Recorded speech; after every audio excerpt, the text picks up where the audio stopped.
Hello दोस्तों, nursing के इस यूट्यूब चैनल पर आप सभी का स्वागत है। दोस्तों, इस वीडियो में हम लोग फ्लूइड और इलेक्ट्रोलाइट इम्बैलेंस के बारे में पढ़ने वाले हैं। इस वीडियो में हम लोग जानेंगे इसका इंट्रोडक्शन कि फ्लूइड इलेक्ट्रोलाइट इम्बैलेंस हमारे शरीर में कैसे होता है, कि जितना भी हम लोग के शरीर में इलेक्ट्रोलाइट है, फ्लूइड है, उसका इम्बैलेंस होने से शरीर पर क्या इफेक्ट पड़ता है, और उस इलेक्ट्रोलाइट का सिर्फ हम जानेंगे नॉर्मल वैल्यू। उसके बाद हम लोग आगे वीडियो में देखेंगे। सबसे पहले देखिए टॉपिक हम लोग को समझते हैं, क्योंकि जिसका टॉपिक पॉइंट क्लियर हो जाएगा आगे चल के दिक्कत नहीं होगा। फ्लूइड हम लोग के शरीर में होता है, फ्लूइड भी होता है, इलेक्ट्रोलाइट भी होता है। ध्यान दो, शरीर में हम लोग का फ्लूइड भी होता है और इलेक्ट्रोलाइट भी होता है। इस फ्लूइड और इलेक्ट्रोलाइट का इम्बैलेंस हो जाना, इम्बैलेंस कहने का मतलब अगर हिंदी में समझाएं तो गड़बड़ी हो जाना, ऊपर नीचे हो जाना, कम बेसी हो जाना, उसको हम लोग क्या कहेंगे? इम्बैलेंस। कम बेसी हो जाना, कम ज्यादा हो जाएगा, उसको हम लोग क्या कहेंगे? इम्बैलेंस कहेंगे। अब देखिए, फ्लूइड का मतलब हम लोग के शरीर में जो क्या पार्ट, लिक्विड पार्ट हो, liquid part of the body, liquid part of the body, ये हम लोग का हो गया फ्लूइड, जिसको लिक्विड कह दिए। इलेक्ट्रोलाइट, इलेक्ट्रोलाइट जैसे कि मिनरल्स, क्या चीज इलेक्ट्रोलाइट में हम लोग कहा जाएगा? मिनरल्स। फ्लूइड और इलेक्ट्रोलाइट में क्या आ गया? फ्लूइड में आ गया लिक्विड पार्ट हम लोग का शरीर का जितना भी है, और इलेक्ट्रोलाइट में आ गया मिनरल्स। ये दोनों के गड़बड़ी हो जाएगा, यदि ऊपर नीचे हो जाएगा कोनों के, तो इस चीज को हम लोग कहते हैं फ्लूइड इलेक्ट्रोलाइट इम्बैलेंस, जो कि ये हम लोग का शरीर में होते रहता है। नॉर्मली है, ये शरीर में होते रहता है। ठीक है, फ्लूइड इलेक्ट्रोलाइट इम्बैलेंस यहाँ तक समझ गए। तो अब देखिए हम आगे बढ़ते हैं। ये जो फ्लूइड हम लोग का है, ये बॉडी में 60% होता है। कितना? 60% टोटल बॉडी वेट का, टोटल बॉडी वेट का, टोटल बॉडी वेट का, वेट का या फिर उसका परसेंटेज निकालिएगा तो फ्लूइड हम लोग के शरीर में कितना होता है? 60%। और यहाँ से क्वेश्चन आप लोग का बनता है कि शरीर में बॉडी फ्लूइड कितना परसेंट होता है, तो उसका आंसर होगा 60% होता है। ठीक, अब देखो इस 60% में भी दो चीज होता है, एक होता है अंदर, एक होता है बाहर। अंदर वाला को कहते हैं ICF, यहाँ से थोड़ा ध्यान से समझिएगा, और बाहर वाला को कहते हैं ECF। ICF का मतलब इंट्रा सेलुलर फ्लूइड, क्या चीज? इंट्रा सेलुलर फ्लूइड, जबकि ECF को कहेंगे एक्स्ट्रा, एक्स्ट्रा सेलुलर फ्लूइड। अब इस चीज को थोड़ा ध्यान से समझो। इंट्रा सेलुलर फ्लूइड वैसे फ्लूइड को कहेंगे जो हमारे सेल के अंदर हो। क्या चीज? इंट्रा सेलुलर फ्लूइड हम वैसे सेल को कहेंगे जो हमारे सेल के अंदर हो, फ्लूइड को कहेंगे। और एक्स्ट्रा मतलब सेल के बाहर हो। जैसे समझिएगा, जैसे में समझिएगा ये हम लोग का एक सेल है, ये क्या है? सेल है। इसके अंदर फ्लूइड होता है, सेल के अंदर, जिसका नाम होता है साइटोप्लाज्म। क्या नाम होता है? साइटोप्लाज्म। तो साइटोप्लाज्म एक टाइप का, किस टाइप का फ्लूइड है? सेल के अंदर है। ध्यान दो, साइटोप्लाज्म फ्लूइड सेल के अंदर न है, तो वैसा फ्लूइड जो सेल के अंदर हो उसको कहेंगे ICF, इंट्रा। इंट्रा मतलब अंदर, इंटर मतलब अंदर, जो सेल के अंदर फ्लूइड रहेगा उसको कहेंगे इंट्रा सेलुलर फ्लूइड। जबकि ये सेल है, इस सेल के बाहर जितना भी फ्लूइड प्रेजेंट रहेगा, इस सेल के बाहर, सेल को छोड़कर, उसको कहेंगे ECF, एक्स्ट्रा सेलुलर फ्लूइड। समझ गए? इंट्रा सेलुलर फ्लूइड और एक्स्ट्रा सेलुलर फ्लूइड में डिफरेंट क्या है? इंट्रा सेलुलर फ्लूइड जो सेल के अंदर है उसको इंट्रा कहेंगे। उसका एग्जांपल साइटोप्लाज्म, क्योंकि साइटोप्लाज्म सेल के अंदर होता है। सेल को छोड़कर, ये सेल है, सेल के छोड़कर बाहर जितना भी फ्लूइड है उसको हम लोग कहेंगे ECF, एक्स्ट्रा सेलुलर फ्लूइड। यहाँ तक क्लियर? अब देखो ये 60% में ICF कितना होता है और ECF कितना होता है, क्योंकि 60% है, बराबर मात्रा में नहीं होता है। ICF होता है 40%, कितना? 40%। ECF होता है 20%, और 40-20 मिला के 60 हो गया। ठीक है, यानी कि सेल के अंदर जो फ्लूइड रहता है वो तो 40% रहता है, जबकि सेल के बाहर जो फ्लूइड है वो कितना रहेगा, वो रहेगा 20%। कितना रहेगा, 20%। तो ये हम लोग का फ्लूइड के बारे में था। यहाँ तक क्लियर। देखो अब इसको मिटाते हैं। अब हम लोग चलेंगे इलेक्ट्रोलाइट को पढ़ेंगे कि फ्लूइड तो पढ़ लिए कि हम लोग के शरीर में क्या होता है, कितना होता है। अब हम लोग पढ़ेंगे इलेक्ट्रोलाइट, उसके बाद इसका इम्बैलेंस जानेंगे। इलेक्ट्रोलाइट को हम क्या बताएं, मिनरल्स। मिनरल्स में आएगा हम लोग के शरीर में सोडियम, क्या चीज, sodium, calcium, potassium, magnesium, magnesium. अब देखो सबका एक होता है संकेत। संकेत कहने का मतलब कि उसको डिनोट करने का तरीका। जैसे सोडियम को हम लोग Na+ ले डिनोट करते हैं, कैल्शियम को Ca+ ले डिनोट करते हैं, पोटेशियम को K से करते हैं। पोटेशियम को P से इसलिए नहीं करते हैं कि पोटेशियम का हम लोग पोटेशियम का जब हम लोग लैटिन नाम जानेंगे तो उसका केल्विन होता है, तो उसको के से लिखते हैं, इसलिए पोटेशियम को हम लोग के से करते हैं। और मैग्नीशियम को Mg से करते हैं। क्या चीज से करते हैं, Mg से करते हैं। तो ये हम लोग का मेनली बॉडी में चार ऐसे बहुत से होता है, क्लोरीन भी होता है, फास्फोरस, बहुत सारा हम लोग के शरीर में फ्लूइड है, लेकिन इस 4 को 5 को हम लोग अच्छा से पढ़ेंगे। जैसे हम लोग का बॉडी में सोडियम जो है उसका इम्बैलेंस होगा तो क्या होगा, पोटेशियम से क्या होगा। ये हम लोग का बॉडी में मिनरल्स है। जैसे सोडियम है, यहाँ पे अब देखो लिखो सोडियम। सबसे पहले हम लोग को ये पता होना चाहिए कि सोडियम का नॉर्मल वैल्यू हम लोग के शरीर में कितना होता है। Normal value, normal serum level, normal serum level, sodium का नॉर्मल सीरम लेवल होता है 135 से 145 मिली इक्विवेलेंट पर लीटर। इसको ही लिख लेना कहीं MEQ पर एल। MEQ पर एल का मतलब होता है मिली इक्विवेलेंट पर लीटर। ये हम लोग का नापने का एक तरीका है कि फ्लूइड इलेक्ट्रोलाइट, यानी कि इलेक्ट्रोलाइट इसका मतलब मिनरल्स।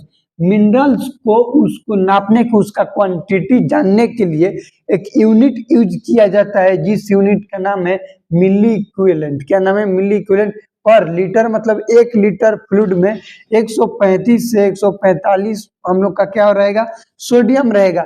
यदि सोडियम 135 से कम होगा उसको कहेंगे हाइपोनेट्रेमिया, हाइपोनेट्रेमिया। और 145 से ज्यादा होगा उसको कहेंगे हाइपरनेट्रेमिया। क्या कहेंगे, हाइपरनेट्रेमिया। ये हमेशा याद रखिएगा। क्वेश्चन ऐसे भी बन सकता है कि हाइपरनेट्रेमिया किसको कहते हैं, हम लोग के सोडियम का लेवल कितना रहेगा जब उसको हाइपरनेट्रेमिया कहेंगे। उसका आंसर होगा कि 145 नहीं, 145 से ज्यादा। यदि 145 है तो नॉर्मल है, और हाइपो 135 से कम होगा उसको हम लोग कहेंगे हाइपोनेट्रीमिया। तो ये समझिए कि फ्लूइड इलेक्ट्रोलाइट। अब हम धीरे धीरे इम्बैलेंस को संकेत कर रहे हैं। क्यों, क्योंकि यदि 145 से ज्यादा होगा तो इम्बैलेंस हो रहा है, गड़बड़ी हो रहा है, या तो बढ़ेगा या फिर घटेगा। तो बढ़ रहा है यानी कि गड़बड़ी हो रहा है, इम्बैलेंस हो रहा है। घट रहा है तभी इम्बैलेंस हो रहा है। तो इस टॉपिक हम लोग का नाम इसीलिए फ्लूइड इलेक्ट्रोलाइट इम्बैलेंस, क्योंकि फ्लूइड का भी बढ़ना घटना होता है और इलेक्ट्रोलाइट आपको लोग को बता रहे हैं। जैसे 145 से ज्यादा होगा तो इम्बैलेंस है, 135 से कम होगा फिर भी इम्बैलेंस है। तो ये हम लोग का क्या है, इम्बैलेंस होता है, और शरीर में ये नॉर्मली है, होते रहते हैं। इसका कारण जानेंगे भलाई कि किस कारण की वजह से ये हम लोग के शरीर में होते रहता है। सोडियम लिख लिए, अगला लिखिएगा कैल्शियम। यहाँ पे लिखिए, देखिए कैल्शियम, कैल्शियम, कैल्शियम का normal serum level, serum level, calcium का नॉर्मल सीरम लेवल होता है 8.6 से 10.6 mg/dl, ये ध्यान दीजिएगा। कैल्शियम का नॉर्मल सीरम लेवल mg/dl में होता है, कितना से 8.6 से 10.6 mg/dl। ये क्या है, मोस्ट अबंडेंट, क्या है, कैल्शियम मोस्ट अबंडेंट, हिंदी में लिखे तो सबसे ज्यादा, क्या चीज, सबसे ज्यादा, सबसे ज्यादा हम लोग के शरीर में मिनरल्स, मिनरल्स कौन सा होता है, तो कैल्शियम होता है। क्यों, क्योंकि इसका mg/dl में है वैल्यू, इसमें है mg/dl में 8.6 से 10.6 mg/dl। ये दो को हो गया। अब अगला हम लोग पढ़ेंगे पोटेशियम। हम लोग के ब्लड में पोटेशियम कितना होता है।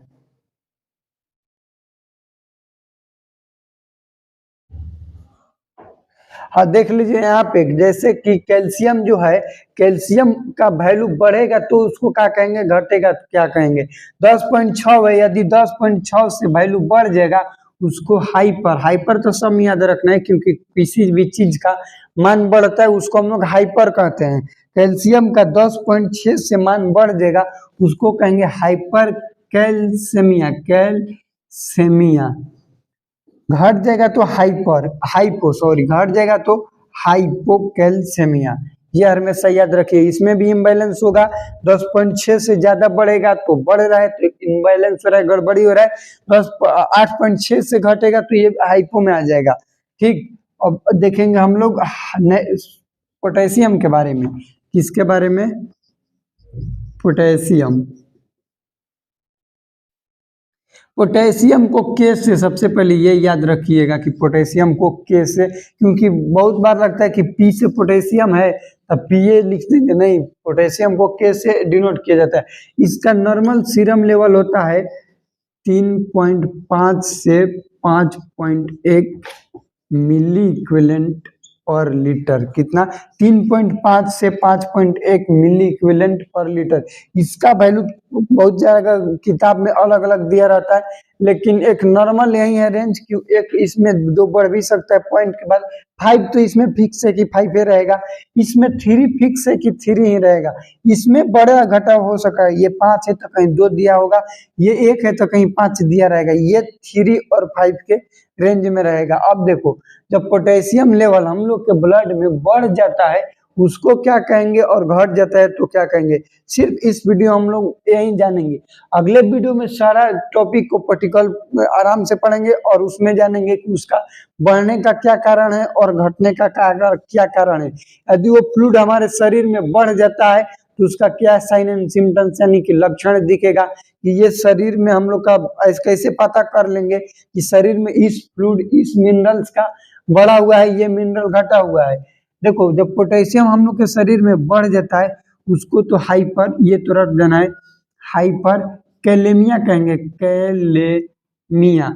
जबकि कैल्शियम घट बढ़ रहा था तो कैल्सेमिया, और इसको कैलेमिया। इसमें ध्यान दीजिए, इसको कैलेमिया, उसको कैल्सेमिया। घट जाएगा तो hypo, hypo kalaemia, kalaemia.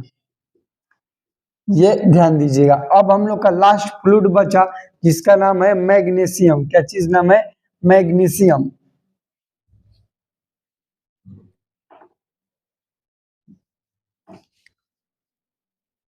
Magnesium, magnesium को किससे लिखते हैं तो Mg से।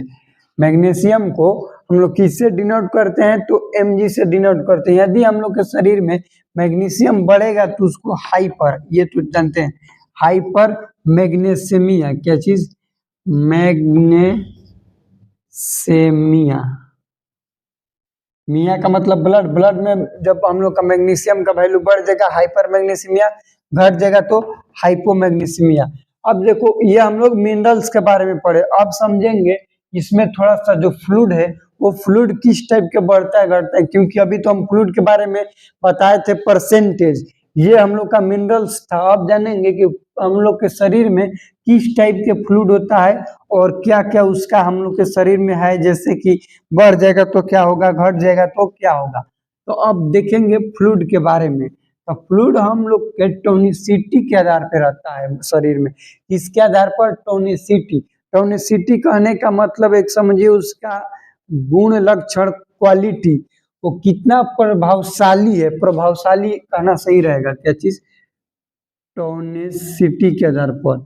On the basis of tonicity fluid are divided into 3 part, 3 गो पार्ट होता है। जैसे एक नंबर में हाइपोटोनिक, हाइपोटोनिक, दूसरा हाइपरटोनिक, हाइपरटोनिक, तीसरा आइसोटोनिक, आइसोटोनिक। ये 3 हम लोग का फ्लूइड शरीर में रहता है on the basis of tonicity. Tonicity का मतलब प्रभावशाली, कितना किसका अपना अपना एफर्ट डाल रहा है, लगा रहा है, उसको हम लोग कहेंगे टोनिसिटी। जैसे हाइपोटोनिसिटी क्या होता है, यहाँ पे बताएंगे कि ये मान लो कि सेल है, सेल के अंदर भी फ्लूइड है, देखो ये सेल के अंदर भी फ्लूइड है, बाहर भी फ्लूइड है, ठीक, बाहर भी फ्लूइड है। हाइपोटोनिसिटी में क्या होगा, हाइपोटोनिक में क्या है, सेल वाला बाहर, सेल में भी फ्लूइड है और बाहर भी। हाइपो में बाहर से अंदर सेल जाएगा, ये देखो बाहर से जब अंदर सेल जाएगा, सेल का फ्लूइड जाएगा, सेल का फ्लूइड जो है वो बाहर से अंदर सेल में प्रवेश करेगा, उसको हम लोग कहेंगे हाइपोटोनिक, हाइपोटोनिक। इसका डिफिनेशन यही बनेगा कि टोनिसिटी कब रहेगा, एक्स्ट्रा सेलुलर फ्लूइड से इंट्रा सेलुलर फ्लूइड, उसको हम लोग कहेंगे हाइपोटोनिक। अभी बताए थे कुछ देर पहले एक्स्ट्रा सेलुलर फ्लूइड और इंट्रा सेलुलर फ्लूइड। एक्स्ट्रा में बताए थे कि एक्स्ट्रा कहाँ रहता है, बाहर रहता है, और इंट्रा अंदर रहता है। यदि हम लोग इसको डिफाइन करें कि हाइपोटोनिक क्या होता है, इसमें लिखेंगे कि बॉडी फ्लूइड, क्या चीज, बॉडी फ्लूइड, उसका क्या हो रहा है, बहाव हो रहा है, फ्लो कहेंगे जिसका। फ्लो कहाँ से होता है, ECF मतलब extracellular fluid to intracellular fluid, ये हम लोग का हाइपोटोनिक। हाइपरटोनिक में इसका जस्ट उल्टा हो जाएगा, ये बाहर से अंदर जा रहा है तो हाइपर में ज्यादा है तो वो क्या करेगा, अंदर से खींच लेगा, तुरंत अंदर से सेल को खींच लेगा, सेल के सारे फ्लूइड को। जैसे ये हो गया हम लोग का सेल का फ्लूइड और इधर बाहर भी हो गया, तो हाइपर में बाहर उसको खींच लेगा, अंदर से जाएगा हरा के खींच लेगा, उसको हम लोग कहेंगे हाइपरटोनिक, हाइपरटोनिक। हाइपरटोनिक में क्या हो रहा है कि ICF टू ECF, खाली हाई मेरा चीज याद रखना तो आप लोग को याद हो जाएगा कि हाइपर में कौन होता है, हाइपो में कौन होता है। जैसे बताएं कि हाइपो में ECF, क्या चीज, ECF टू ICF माने एक्स्ट्रा, मतलब बाहर से अंदर जा रहा है, कम कम रहेगा तो आदमी अट जाएंगे। इसे समझो कि कोई रूम है, उसमें कम आदमी है तो रूम में बैठ जाएंगे, लेकिन वही ज्यादा होंगे तो उसको बाहर निकालना पड़ेगा। तो हाइपर में क्या हो रहा है कि रूम में आदमी ज्यादा हो रहे हैं, ज्यादा हो रहे हैं तो उसको क्या करेंगे, बाहर निकालेंगे। तो बाहर कहाँ से निकालेंगे, अंदर से निकालेंगे, रूम से निकालेंगे। ये सेल जो है एक टाइप का रूम है, जो कि इसमें आदमी ज्यादा हो रहे हैं तो भागाए जा रहे हैं, तो इसमें से निकल रहा है, ऐसे याद रखना। निकलेगा तो कहेंगे हाइपरटोनिक, और अंदर जाएगा, जगह है तो उसको कहेंगे हाइपोटोनिक। आइसोटोनिक का मतलब कि इक्वल, इक्वल, इक्वल कहने का मतलब कि बरोबर, ना बढ़ेगा ना घटेगा, जितना है उतना ही रहेगा। ये हो गया हम लोग का आइसोटोनिक। अब समझेंगे कि इसको हमको समझाने का क्या जरूरत था। हम लोग के शरीर में हम लोग के हॉस्पिटल में बहुत सारा फ्लूइड चढ़ाया जाता है, जिसको हम लोग पानी देहात भाषा में कहते हैं।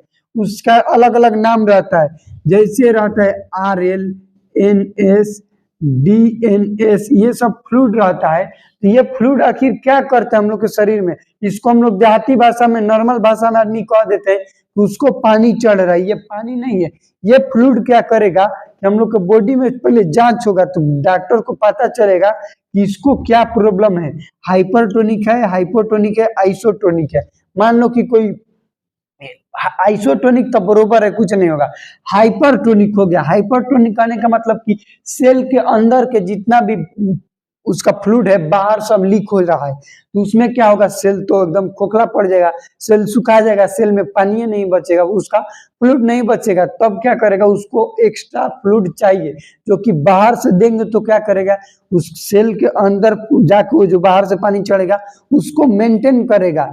तो ये हम लोग का फ्लूइड इलेक्ट्रोलाइट इम्बैलेंस का इंट्रोडक्शन था। अगले वीडियो में हम लोग पढ़ेंगे कि जितना सोडियम पोटेशियम ज्यादा यही है, हम लोग इलेक्ट्रोलाइट पर फोकस करेंगे क्योंकि इलेक्ट्रोलाइट से ही क्वेश्चन बनता है। तो आशा करते हैं कि इस वीडियो से आप लोग समझ गए होंगे। तो वीडियो कैसा लगा प्लीज कमेंट सेक्शन में बताइएगा। चैनल पर नया है तो चैनल को सब्सक्राइब करें। मिलते हैं अगले वीडियो में, तब तक के लिए जय हिंद, वंदे मातरम।